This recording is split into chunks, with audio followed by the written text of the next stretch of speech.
3 a.m., the 2nd of July, 1839. The Atlantic Ocean. The Spanish schooner La Amistad rocks through a storm somewhere off the coast of Cuba. Below deck, in the darkness of the cargo hold, 53 kidnapped Africans lie chained together. The air is thick with sweat, vomit, and fear. The wooden planks creak with every wave. Rain hammers the deck above their heads. Sengbe Pieh cannot sleep. The cook's words echo in his mind.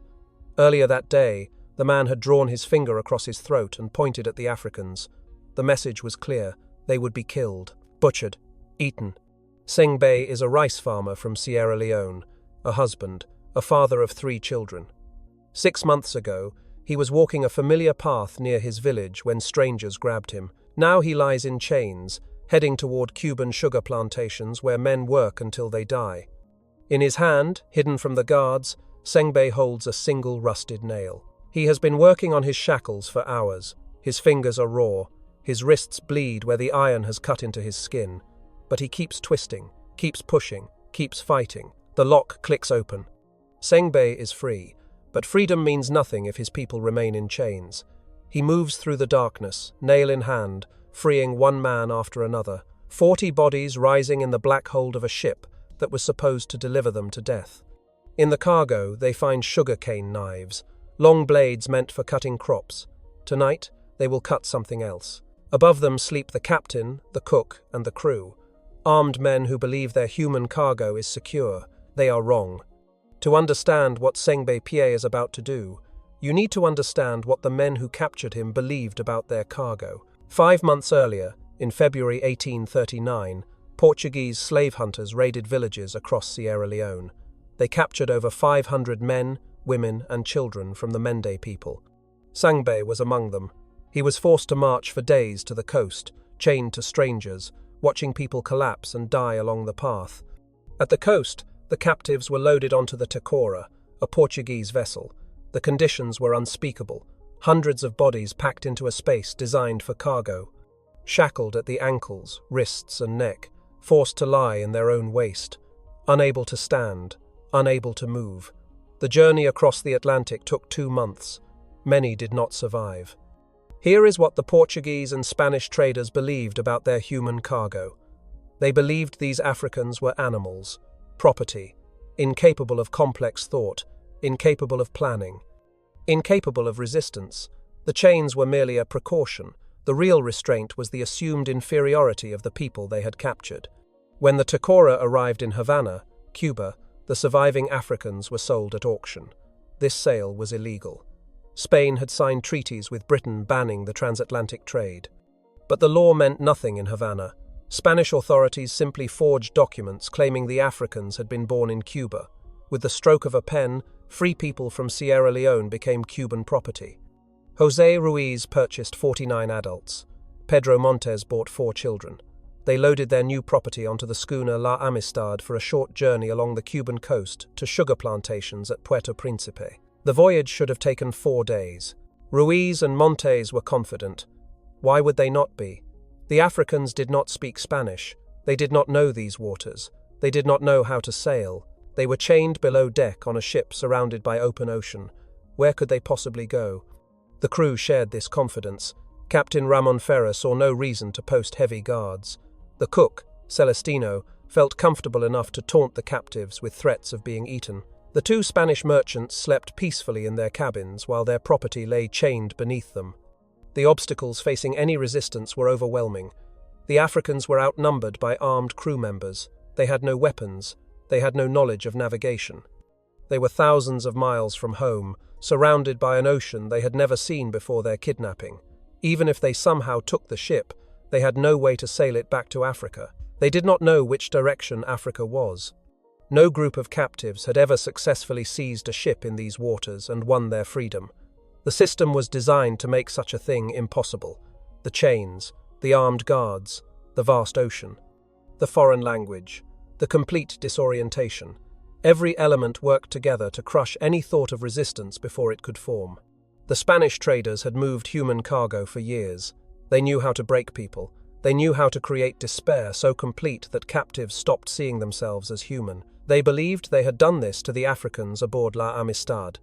What they did not know was that Sengbe Pieh had been watching, learning, waiting. He had studied the ship. He had identified which crew members were armed. He had found a nail and hidden it. He had spoken quietly with other Mende men, planning in a language their captors could not understand. The Spanish believed their cargo was secure. Tonight, their cargo would teach them otherwise. The storm masks their movement. Thunder drowns the sound of chains falling to the floor. Sengbe leads the way up from the cargo hold, 40 men rising behind him in the darkness. They move toward the cargo area first. Their hands find what they are looking for: sugarcane knives, long, curved blades designed to hack through thick stalks. The steel is cold against their palms. For the first time since their capture, they are armed.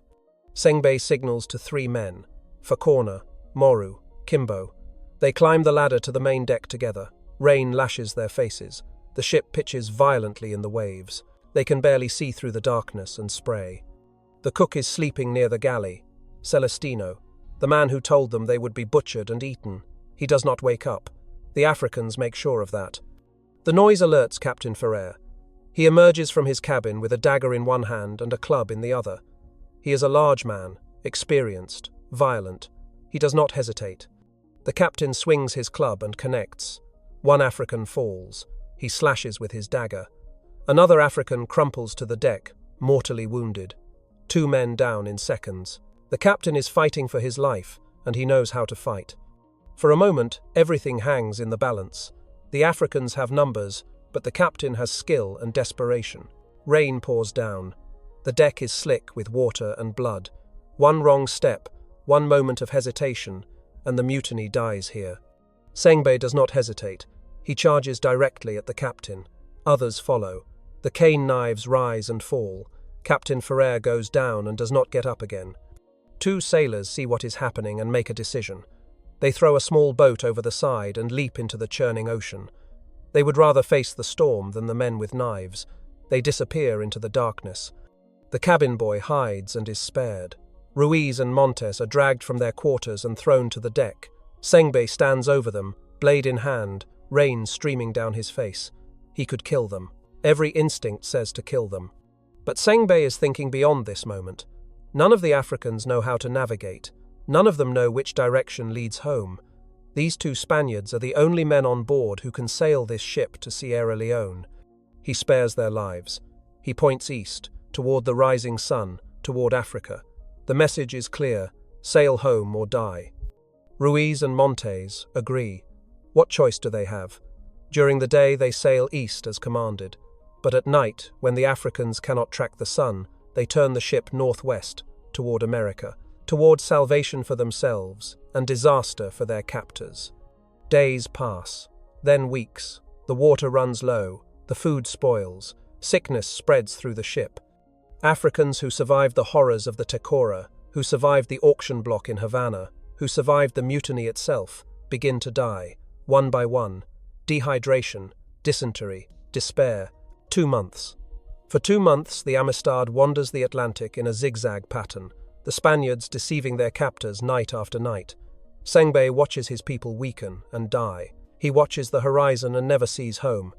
But he refuses to surrender.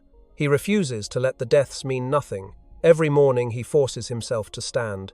Every morning he points east and commands the Spaniards to sail. He does not know that they are drifting toward America.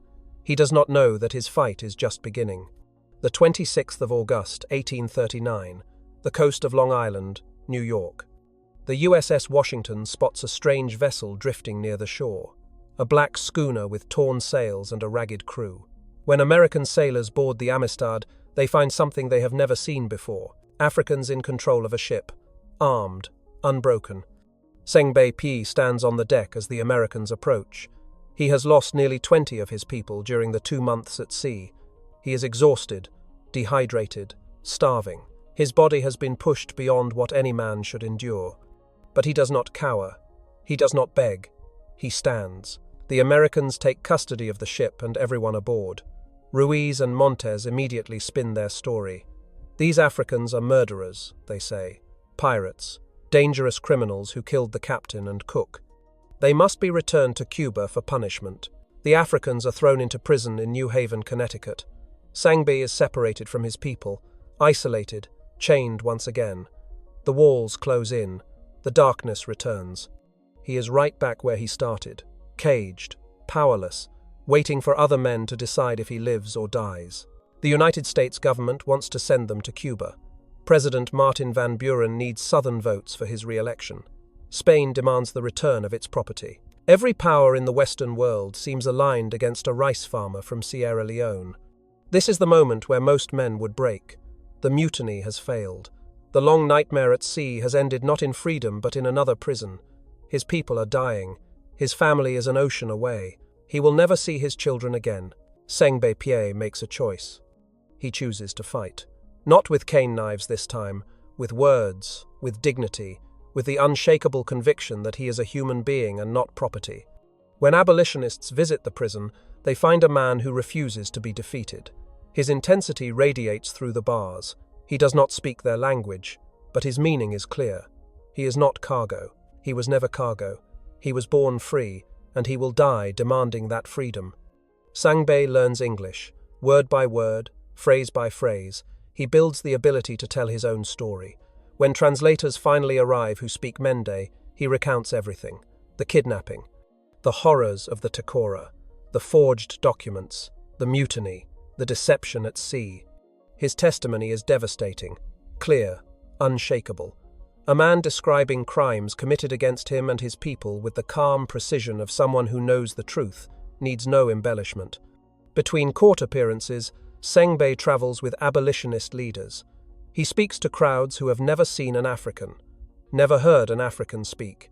He stands before white Americans and forces them to see him, not as property, not as cargo, as a man. Those who met Sengbe during this time described him as one of the most charismatic people they had ever encountered. Even in chains, even in prison clothes, even speaking through translators, his presence filled every room. His eyes held something that captivity could not extinguish. He had taken a ship with a nail and a cane knife. Now he would take his freedom with testimony and truth. The Spanish government demanded property. Sengbe Pieh would show them a human being. The 13th of January 1840, the Federal District Court in Hartford, Connecticut. Judge Andrew Judson reads his ruling aloud. The courtroom falls silent. Abolitionists hold their breath. Spanish officials lean forward. Ruiz and Montes wait for justice against the men who killed their captain. The judge declares that the Africans were kidnapped illegally. The documents claiming they were Cuban-born are forgeries. These men were never property. They were born free in Africa, and they remain free now. Their actions aboard the Amistad were not murder. They were self-defense, the natural right of any human being to resist captivity. The Africans are to be returned to their homeland. The Spanish government erupts in protest. This is an outrage, a violation of treaties, an insult to a sovereign nation. Spain demands the President of the United States intervene. President Van Buren listens. He needs Southern votes.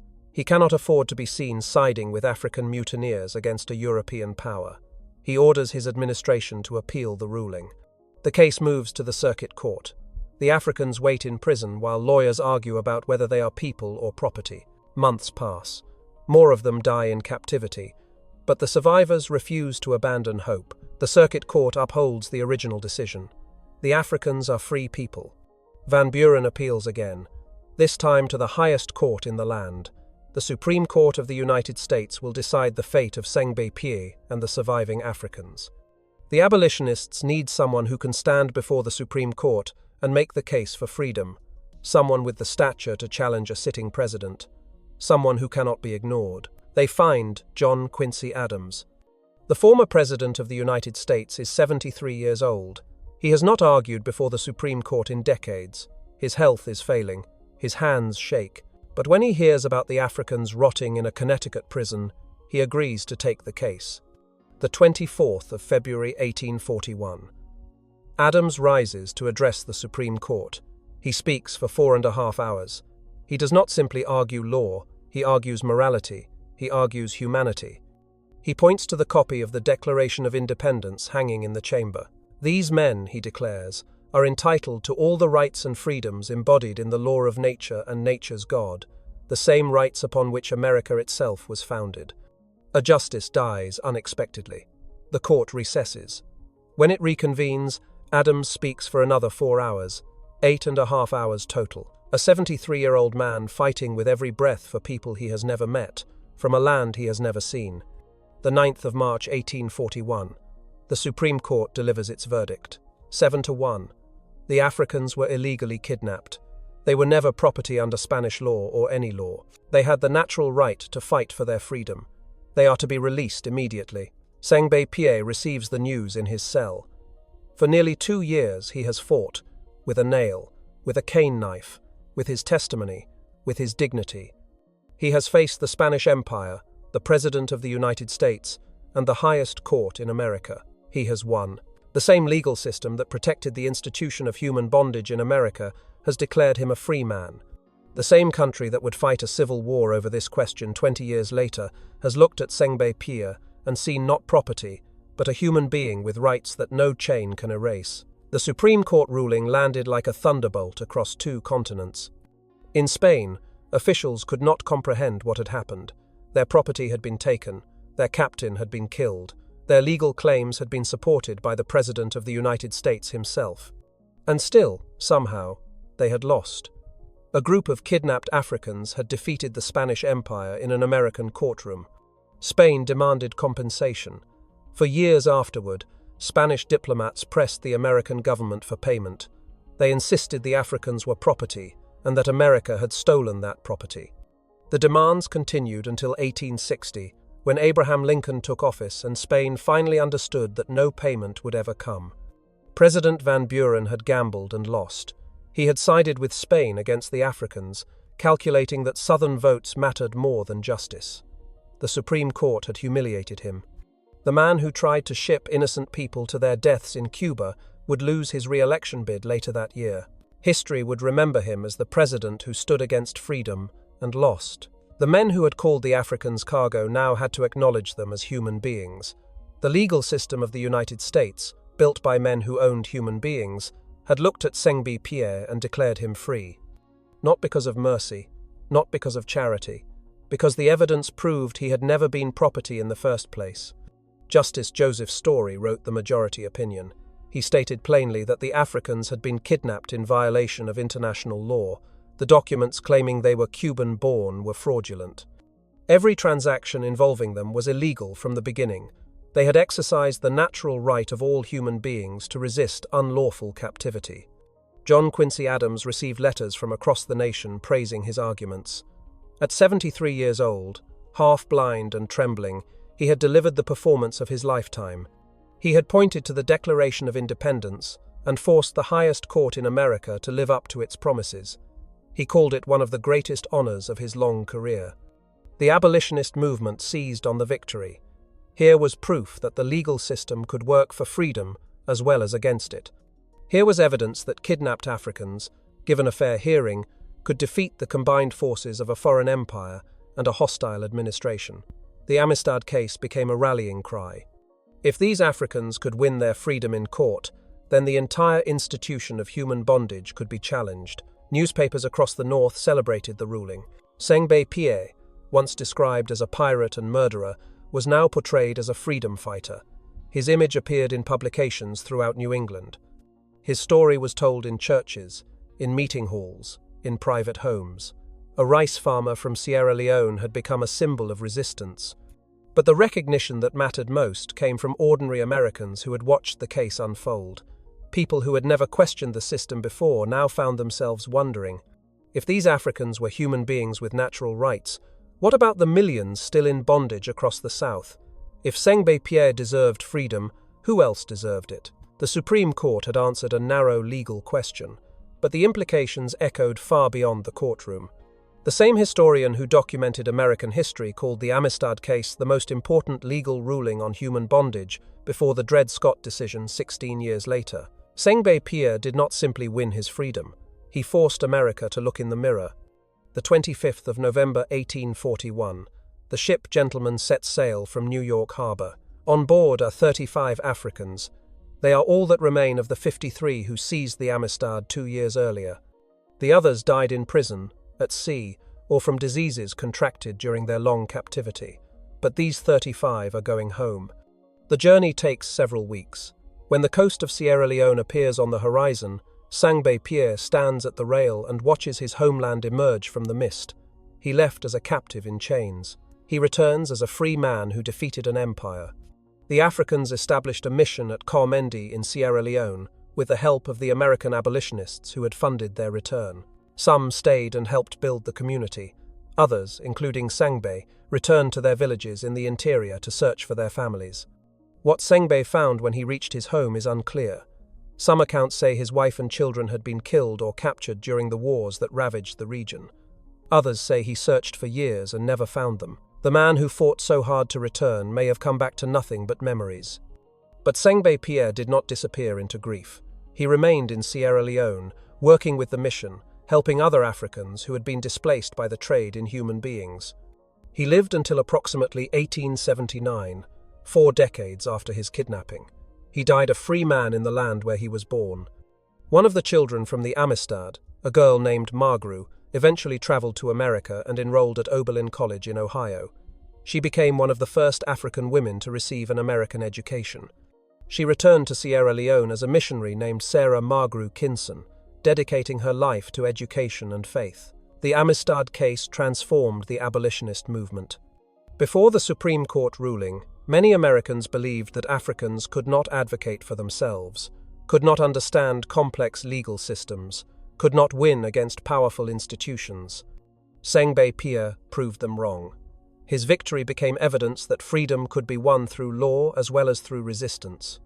20 years later, the tensions that the Amistad case exposed would tear America apart. The Civil War would determine once and for all whether human beings could be property in the United States. The men and women who fought for abolition remembered Sengbe Pieh. They remembered that victory was possible. Today, Sengbe Pieh's face appears on the 5,000 Leone banknote in Sierra Leone. A statue of him stands outside City Hall in New Haven, Connecticut, where he was once imprisoned. Another stands at the Old State House in Hartford, where the first trial took place. Steven Spielberg made a major film about his story in 1997, but the true legacy is not in statues or currency or movies. The true legacy is what Sengbe Pieh proved about human dignity. He was kidnapped from his home, chained in the belly of a ship, sold at auction, told he would be butchered and eaten. He was stripped of everything, his name, his family, his freedom, his humanity, and he took it all back. With a nail, with a cane knife, with his voice, with his presence, with his refusal to accept that he was property. They called him cargo. He proved he was a man. They said Africans could not resist. He seized their ship. They said Africans could not navigate American courts. He won at every level, all the way to the Supreme Court. Sengbe Pieh did not wait for freedom to be given. He took it, and in taking it, he showed the world what had always been true. Freedom is not granted by chains or courts or governments. It lives inside every human being, waiting to be claimed.